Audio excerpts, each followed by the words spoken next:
shaft has disconnected from the back of the transmission. Take a walk down by the sea, picking up colored shells in the sand.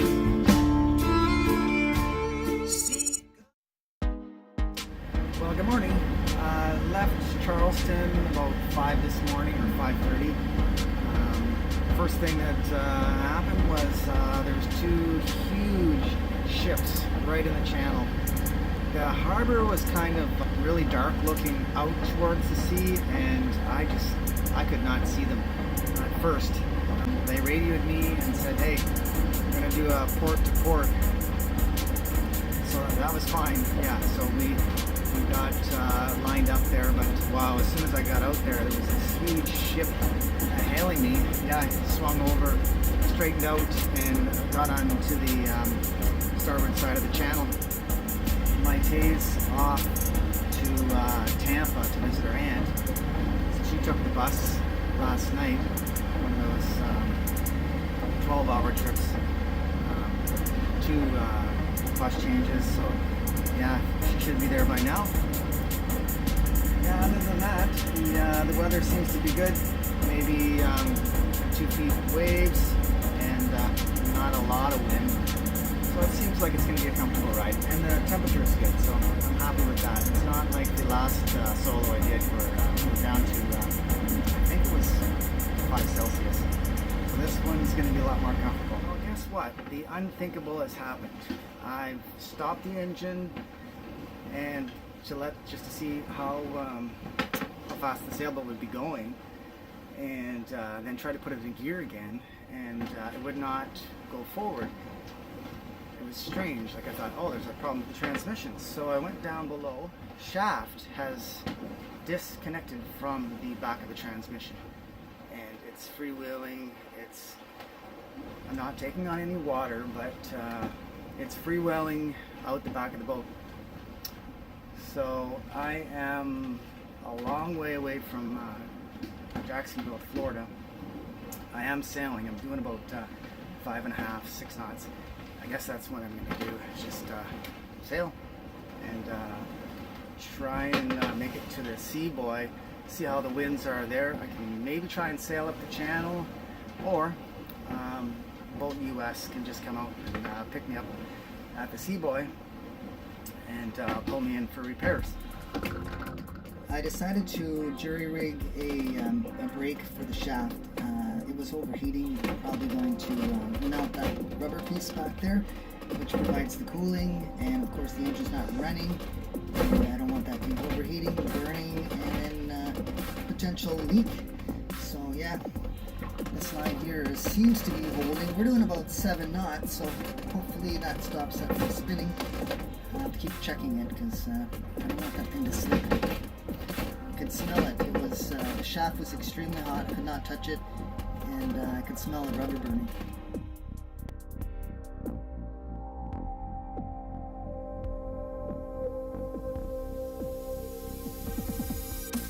Well, if I can keep this speed up, I will make it by morning. I'm going about between 6.7 and 7 knots. Well, it's about 1 o'clock in the afternoon. Luckily, we've still got some good wind, and we're doing 6 knots, so I'm quite happy with that. If this keeps up, we'll be there tomorrow morning, afternoon.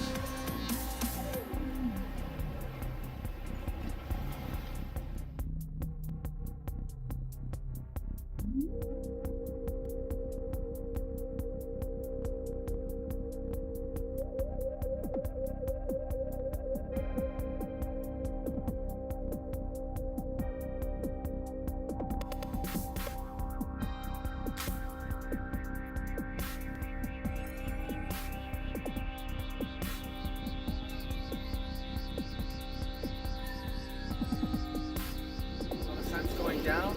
That's about 12 hours of darkness now. Right now I've only got 6 knots of wind, so it's going to be a long night. I'm doing about 5 knots right now, so I'm not going to get there by daybreak. I'll be lucky by tomorrow night. Hopefully I can get some cell coverage where I can head my day and plan without okay.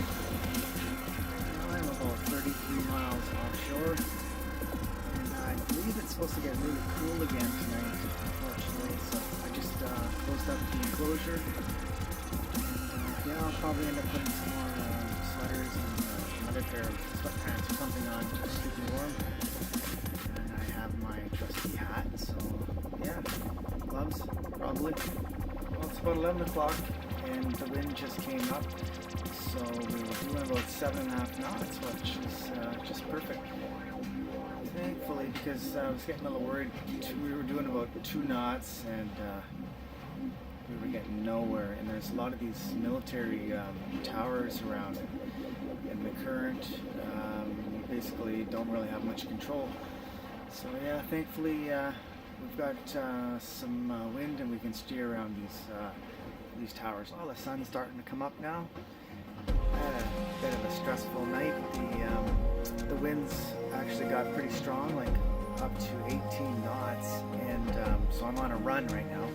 And I don't have a preventer on, so I was like, oh my god, am I gonna have an accidental jibe, because there's actually following waves that kind of almost put the boat into, I guess you would call it a broach. It's kind of unnerving. But no, it didn't happen. The autopilot kept it straight. The main sheet flapped a little bit there, so I had to adjust course a little bit. So yeah, it's just uncomfortable. I'm not really fond of a run with following the seas, so I don't like that movement.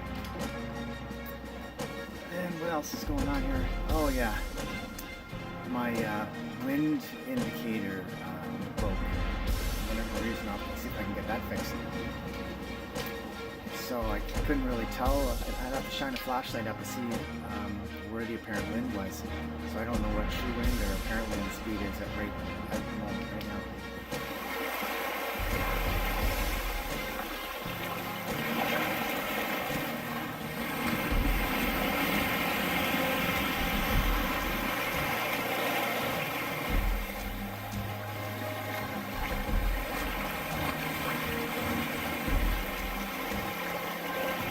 I called Boat US, and they're going to meet me at the Sea Boy in 2 hours. Well, I put one reef in the main, pulled in the dinghy, and preparing to heave to.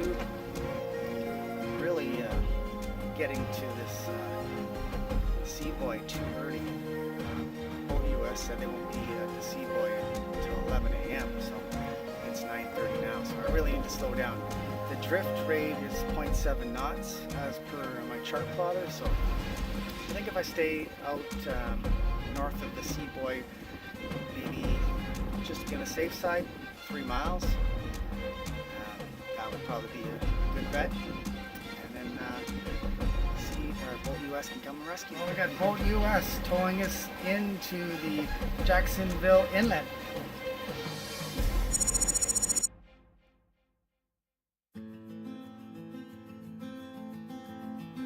So the shaft came off because this bolt popped off the back of the transmission. We examined the bolt, and it's the threads are scored or damaged, and the shaft is a bit damaged right here. So the seal is probably not in great condition, because I noticed that there was a lot of oil leaking out of there. But maybe that's normal when there's another pulley, I guess you would call it, goes inside there, which seems to be shifting fine. I think that's all normal. And when it's in neutral, it spins, but I need to have this fixed somehow. I don't want to just get a die and rethread this. I want a professional to look at that, so I'm going to find somebody who can, maybe I need a new shaft. So this was on the back of the transmission. standard hole pattern here, they're oblonged, and I think that is due to wear. If for whatever reason, going from forward to reverse over the years, it's caused that to be oblonged. So I believe this part is worn now. That needs to be replaced. Well, I've sent off the transmission for a rebuild, and I've also ordered parts. Ordered a new damper plate and a rear seal just in case there's a leak in the rear seal when I pull off the damper plate. And hopefully in a couple of days I'll receive all those parts. It's Saturday now, so I'd like to be out of the marina where I'm at by next Friday. That gives me 6 days. So yeah, things are moving up. I just decided to take a walk and go down to the beach area just to check it out.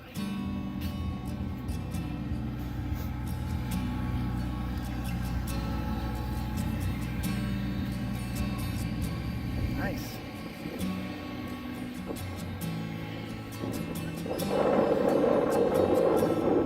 So the transmission's been rebuilt and it's in the mail, so it's should be back here on Thursday. But the other thing that I've done is I've ordered a new damper plate. This damper plate, the springs are rusted, and you can see there's a bit of play in them. There's also a slight amount of play in this piece right here. You can hear it. So the transmission specialist says I should put a new damper plate in there. So that's what I've done. Is, now I've had a hard time getting this damper plate off, and some of the guys that I've talked to with in the parts department, they said, "Oh, you need to heat those bolts." So that's what I did. I heated the bolts, and what do you know? They came off. I was surprised. Like I didn't think heating the bolts would help me get them off, but they were seized in there. So now it's just a matter of pulling that damper plate off, and hopefully I'll be able to find out if I got a seal leak back there. Well, here is the flywheel, and I'll get the flywheel off so I can replace the rear seal. I'm just checking anyways, replace it, but I cannot get that off. I've got a breaker bar here, a long extension, and I just don't have strength to get it out. So the bolts are just on there so stiff, tight, whatever. I've also got some PV blaster working away, trying to loosen that up, but they're torqued right on. So the other option is order this hammer gun. It's just this electric hammer gun. It's supposed to have 450 pounds of torque. So I'm gonna get that. I've got a flywheel back right now. I only got one bolt in there, but I'll tell you, that was difficult. Getting that flywheel back in there. There is not much room to work in here.